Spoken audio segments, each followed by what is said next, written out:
Hello everyone, this is Ankita Awasthi. Welcome to my channel Ankita's visions. तो central university of Rajasthan का बच्चों को कुछ क्लियर नहीं हो रहा है, तो मैं आपको एग्जैक्टली क्लियर करना चाहती हूँ। जैसा कि आपको पता है कि यहाँ पर एलिजिबल और इन एलिजिबल वाली लिस्ट आई थी, बच्चों के पास फिर पेमेंट करने का ऑप्शन आ रहा है। ठीक है, इतनी सी चीज़ें आ रही हैं। अब मैं आपको दिखाती हूँ कि इनके यहाँ एडमिशन होता कैसे है।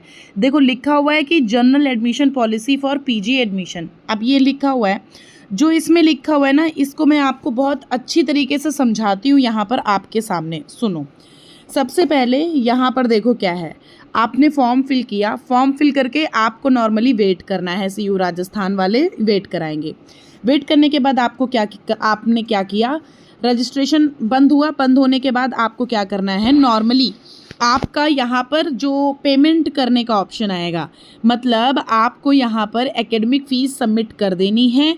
वो भी सीट से ज़्यादा लोगों को बुलाएंगे। ठीक है, बहुत सारे बच्चों को यहाँ पर गया हुआ है कि भाई आप पेमेंट करो। कोई ज़रूरी नहीं है, पेमेंट करने का मतलब ये नहीं है कि बहुत ज़्यादा कंफर्मेशन हो जाए एडमिशन का, नहीं। एकेडमिक फ़ीस जमा करनी होगी, वो भी सीट से ज़्यादा लोगों को बुलाएंगे। मतलब 100 सीट हैं, 200 से 300 लोगों को फ़ीस जमा करने के लिए बोलेंगे, क्योंकि जल्दी प्रोसेस ख़त्म करना है तो सेशन उनको शुरू करना है। फिर लिखा हुआ है, ये मत सोचना कि फ़ीस जमा कर दी तो एडमिशन पक्का, बिल्कुल नहीं। आप यहाँ पर देखो, इन्होंने अपनी लैंग्वेज में लिखा है कि तू फीस देगा भाई, लेकिन फाइनल सीट सीयूईटी स्कोर की मेरिट से ही मिलेगी। अगर स्कोर कम है तो भले ही फीस दे दी, बाद में वापस आएगी तुझे, प्रोबेबली ये रहता है।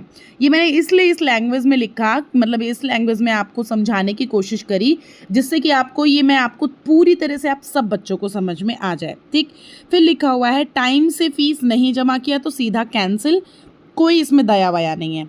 फिर क्या होगा, तुम्हारे डॉक्यूमेंट्स चेक किए जाएंगे, एलिजिबल हो, फीस दी है कि नहीं दी है। इनमें से टॉप सीयूईटी वाले स्कोर वाले बच्चे को सीट मिलेगी, बाकी जिनका नंबर कम आएगा उनका पैसा वापस हो जाएगा। पॉलिसी में नहीं लिखा है, लेकिन यूजुअली आ जाता है। फिर यहाँ पर देखो लिखा हुआ है टाई, अगर इन केस एक नंबर पे कई सारे बच्चों का आ गया, मतलब 2-3 बच्चे, जिसकी ग्रेजुएशन में परसेंटेज ज़्यादा होगा उसको हो जाएगा।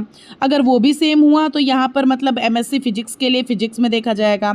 वो भी सेम हुआ तो जिसकी 12th में ज़्यादा होगी, वो भी सेम हुआ तो लिखा हुआ जो बुढ़ा, जो सब मतलब जिसकी डेट ऑफ बर्थ ज़्यादा होगी, मतलब जो बड़ा होगा। अब यूनिवर्सिटी वाले जाने, देखो लिखा हुआ है। ठीक है, फॉर्म डालो, फीस दो, डॉक्यूमेंट डालो, मेरिट लिस्ट आएगी। अगर नंबर अच्छे हुए तो आपकी सीट पक्की, अदरवाइज़ आपका पैसा वापस। यही है पूरा प्रोसीजर। अब मैं इसी तरह से हर एक यूनिवर्सिटी का प्रोसेस समझाऊंगी। चैनल सब्सक्राइब करके रखो, चाहे सीयूईटी यूजी हो और चाहे सीयूईटी पीजी। Thank you.